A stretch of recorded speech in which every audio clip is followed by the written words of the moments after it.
Hello नमस्ते, welcome back to my channel. I hope आप अच्छे होंगे, अपना ख्याल अच्छे से रख रहे होंगे। तो आज की इस वीडियो में मैं बात करने वाली हूँ एक ऐसी आदत के बारे में जो कि हमें बहुत बुरी तरह से लग चुकी है और जिसकी वजह से हमारी मेंटल हेल्थ, फिजिकल हेल्थ और हमारी लाइफ खराब हो रही है। अब आप सोचोगे कि ऐसी क्या चीज़ है जो कि इतना ज़्यादा इम्पैक्ट डाल रही है इन सारी तीनों चीज़ों पे। तो मैं आपको बता दूं कि ये जो हमारा एक्सेस यूजेज ऑफ फ़ोन है ना, जो कि हम इतने ज़्यादा हमें आदत पड़ गई है आजकल कि हम पूरे दिन हाथ में फ़ोन लेके बैठे रहते हैं और कुछ ना कुछ स्क्रॉल करते रहते हैं। चाहे हम ट्रैफ़िक में कहीं फँसे हुए हों या फिर जहाँ भी हमें थोड़ा-सा भी टाइम मिलता है ना, तो हम फटाफट से अपना फ़ोन निकाल लेते हैं और यूज़लेसली चीज़ों को देखते रहते हैं बिना किसी पर्पस के। जिन चीज़ों का हमारी लाइफ़ में कोई पर्पस भी नहीं है, जिन चीज़ों का हमारी लाइफ़ में कोई इम्पोर्टेंस भी नहीं है, हम वो सारा जो डाटा है ना, वो अपने दिमाग को अननेसेसरीली दिए जा रहे हैं। अब ये चीज़ करने से हमारी मेंटल हेल्थ भी खराब होती है और फिजिकल हेल्थ भी खराब होती है और हमारी लाइफ भी खराब होती है। कैसे? वो मैं अभी आपको बताऊँगी। पहली तो चीज़ जो मैं आपसे डिस्कस करना चाहती हूँ ना यहाँ पे, वो ये है कि ये भी एक तरह का एडिक्शन है। जैसे और एडिक्शन होते हैं हमारी लाइफ में जिनके बारे में आप बहुत अच्छे से जानते हो। वो कोई भी तरह का एडिक्शन हो सकता है, ठीक है? तो जैसे कि वो बाकी सारे एडिक्शन हैं, वैसे ये भी एक तरह का एडिक्शन ही है। इसको आप बाकी के एडिक्शन से कम डेंजरस कंसिडर मत करो। प्रॉब्लम ये है कि अभी कुछ सालों से स्मार्टफ़ोन आने शुरू हुए हैं, तो हमें इतने ज़्यादा टाइम नहीं हुआ है इन चीज़ों को यूज़ करते हुए। लेकिन जब 15 साल, 20 साल हो जाएँगे, तब आपको ये चीज़ें पता चलेंगी कि कैसे हमारे जो माइंड में न्यूरोट्रांसमीटर्स होते हैं, उनको कितना ज़्यादा ना वीक कर दिया है और हमारी मेंटल हेल्थ कितनी ख़राब कर दी है। वो आगे 10-15 साल बाद जाके हमें ये चीज़ें पता चलने वाली हैं। खैर, पहली चीज़ तो मैं आपको ये बताना चाहती हूँ कि हम इस फ़ोन देखने के एडिक्शन में ना कैसे फँस जाते हैं। तो एडिक्शन की कुछ स्टेजेस होती हैं, उन स्टेजेस के बारे में मैं बात करूँगी। तो एडिक्शन की जो सबसे पहली स्टेज होती है ना, वो होती है इनिशियल प्लेज़र। हम जब भी कुछ चीज़ करना शुरू करते हैं ना, तो हमें कुछ प्लेज़र मिलता है और जब हमें प्लेज़र का मतलब सिंपल ये है कि हमारे माइंड में एक न्यूरोट्रांसमीटर निकलता है जिसको कि हम डोपामाइन बोलते हैं। और जब वो डोपामाइन हमारी माइंड में से रिलीज़ होता है, तो हमें अच्छा लगता है, हमें खुशी फ़ील होती है। फॉर एग्ज़ाम्पल अगर मैं बात करूँ कि अगर मुझे चॉकलेट पसंद है, तो जब मैं पहली बार चॉकलेट खाऊँगी, तो मेरे माइंड में से ना थोड़ा-सा डोपामाइन रिलीज़ होगा और मुझे माइंड ये सिग्नल देगा कि हाँ, ये चीज़ खा के ना डोपामाइन रिलीज़ हो रहा है। डोपामाइन रिलीज़ होगा तो मुझे खुशी फ़ील होगी। तो मुझे ये सिग्नल जाएगा जब मैं पहली बार चॉकलेट खाऊँगी। उसके बाद जो दूसरी स्टेज होती है ना एडिक्शन की, वो है रिपिटिशन। अब मेरे माइंड को ये पता चल चुका है कि अगर मैं एक चॉकलेट खाती हूँ ना, तो उसके बाद मुझे कैसा फ़ील होता है। तो अब मेरा मन बार-बार चॉकलेट खाने का करेगा। क्यों? क्योंकि माइंड ये बोलेगा कि अगर मुझे खुश होना है, अगर मुझे हैप्पी फ़ील करना है, तो मुझे चॉकलेट खानी होगी। और उसी की वजह से मैं वापस से जाऊँगी और चॉकलेट खाऊँगी और अब मैं एक चॉकलेट पे नहीं रुकूँगी, अब मैं अपने आप को खुशी दोबारा देने के लिए रिपीटेडली मल्टीपल चॉकलेट्स खा सकती हूँ दिन में। क्योंकि मुझे पता है कि जितनी बार भी मैं चॉकलेट्स खाऊँगी ना, उतनी बार डोपामाइन रिलीज़ होता है माइंड में और उतनी बार मुझे खुशी फ़ील होती है। तो वो रिपिटेशन वाली साइकिल आ जाती है यहाँ पे। अच्छा, अब जो तीसरी स्टेज होती है ना इन सब में, वो है टॉलरेंस। अब एक स्टेज ये आ जाती है कि जब मेरा जो काम है ना, वो इतनी चॉकलेट से चलना बंद हो जाएगा। मतलब कि जो डोपामाइन है ना, वो अब तब ज़्यादा रिलीज़ होगा जब मैं अपनी चॉकलेट की जो क्वांटिटी है ना, वो बढ़ाऊँगी। क्योंकि दिमाग यूज़्ड टू हो गया है उस पर्टिकुलर डोपामाइन लेवल के। मतलब कि सिंपल भाषा में अगर मैं समझाऊँ कि जितना डोपामाइन पहले निकल रहा था ना, उतना डोपामाइन अब नहीं निकल रहा उन चॉकलेट्स को खा के। तो अब मुझे जो है ना, नंबर ऑफ चॉकलेट्स बढ़ानी पड़ेगी, तब जाके डोपामाइन जो है ना, वो ज़्यादा रिलीज़ होना शुरू होगा। तो अब क्या होगा कि मैं नंबर ऑफ चॉकलेट्स बढ़ाने लग जाऊँगी या मैं फ्रीक्वेंसी बढ़ाने लग जाऊँगी क्योंकि अब ज़्यादा डोपामाइन निकालने के लिए ना मुझे ज़्यादा चॉकलेट्स खानी पड़ेंगी। यही सेम जो मैं साइकिल आपको बता रही हूँ ना, यही सेम साइकिल आप हर टाइप के एडिक्शन में अप्लाई कर सकते हो। एडिक्शन का रूल यही है। जिस भी चीज़ के आप एडिक्टेड हो ना, वो कोई भी चीज़ है, साइकिल और फेज़ सेम यही होता है हर चीज़ के साथ। तो चलिए बात करते हैं नेक्स्ट स्टेज के बारे में, जो कि है डिपेंडेंस। अब जो मेरी खुशी है, वो उस चॉकलेट के ऊपर डिपेंड हो चुकी है। अब अगर मैं चॉकलेट खाना बंद कर दूँगी या फिर मुझे ये रियलाइज़ हो रहा होगा डेली-डेली कि नहीं यार, मैं बहुत ज़्यादा चॉकलेट खा रही हूँ। नहीं, ये हेल्दी नहीं है, ये अच्छी बात नहीं है, ये सारी चीज़ें मेरे दिमाग में चल रही हैं। लेकिन अब जो है मैं डिपेंडेंट बन चुकी हूँ, अब मैं एडिक्ट बन चुकी हूँ इस चीज़ की और अगर अब मैं चॉकलेट नहीं खाती हूँ, तो मुझे सैड फ़ील होने लग जाता है। क्योंकि डोपामाइन रिलीज़ होना बंद हो गया है विदाउट ईटिंग द चॉकलेट्स। तो अब अगर मुझे खुश फ़ील करना है, अच्छा फ़ील करना है, तो मुझे चॉकलेट खानी पड़ेगी क्योंकि मैं डिपेंडेंट बन गई हूँ उस पे और इसी वज़ह से मुझे क्रेविंग होगी। कैसे भी करके मुझे कहीं से भी चॉकलेट चाहिए ही चाहिए, अगर मैं वापस वो खुशी फील करना चाहती हूँ। Otherwise I will feel sad, I will feel lonely, I will feel कि मजा नहीं आ रहा लाइफ में, कुछ फन खत्म हो गया लाइफ में से। चॉकलेट वाली सिर्फ एग्जांपल मैं यहाँ पे ले रही हूँ, आप समझ सकते हैं कि मैं किन किन चीज़ों के बारे में बात कर रही हूँ। और ये जो मैं एडिक्शन की बात कर रही हूँ ना, ये सिर्फ चीज़ों से रिलेटेड ही नहीं है, ये रिलेशनशिप पे भी अप्लाई होती है। तो आप इसको सिर्फ चीज़ों से कनेक्ट ना करना, यही सारी चीज़ें तब भी होती हैं जब हम किसी इंसान के प्रति एडिक्टेड हो जाते हैं। ठीक है? तो अब बात कर लेते हैं अगली स्टेज की, जो कि है कंपल्शन। कंपल्शन मतलब कि अब तो मुझे हर हाल में वो चीज़ चाहिए ही चाहिए।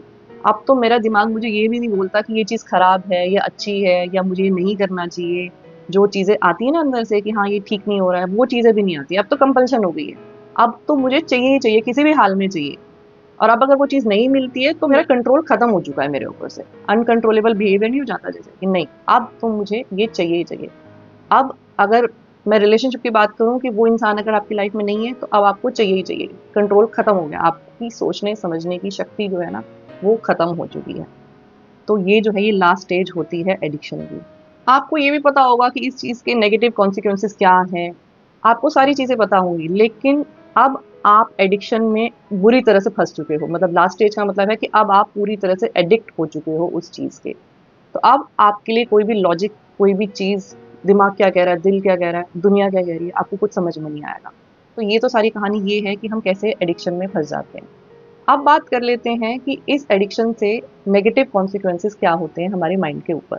तो जब हम किसी भी चीज़ के एडिक्शन में फंस जाते हैं ना, तो उसके बाद हमारे जो दिमाग में ग्रे मैटर होता है ना, वो कम होने लग जाता है।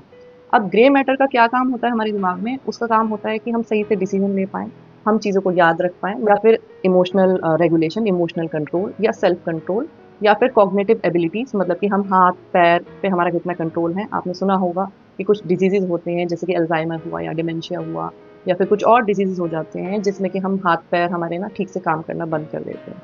तो अब आप देखेंगे कि आजकल सबको मेमोरी लॉस वाली प्रॉब्लम हो रही है कि किसी को चीज़ें याद नहीं रहती हैं। उसका सबसे बड़ा कारण यही है कि ये जो हम फ़ोन स्क्रॉल करते हैं ना, और जो इतना ज़्यादा अपने दिमाग को अनवांटेड इन्फॉर्मेशन दे रहे हैं, उसकी वजह से हमारा जो माइंड में ग्रे मैटर है वो कम हुए जा रहा है। और उसकी वजह से अभी तो सिर्फ मेमोरी लॉस वाली प्रॉब्लम हम सबको नज़र आ रही है। जैसे-जैसे आगे टाइम जाएगा ना, तो उसके साथ-साथ बहुत सारी चीज़ें हमें जो है दिखाई देंगी कि क्या-क्या चीज़ें हो रही हैं हमारे साथ। अगर आप देखेंगे तो वेस्टर्न कंट्रीज़ में ये सारी चीज़ें हमारी कंट्री से पहले आ जाती हैं। इसीलिए आप देखोगे कि अल्ज़ाइमर और डिमेंशिया, जिसको कि हम बोलते हैं कि memory loss, total memory loss हो जाता है, वो उन कंट्रीज़ में बहुत ज़्यादा है एज़ कम्पेयर टू हमारी कंट्री।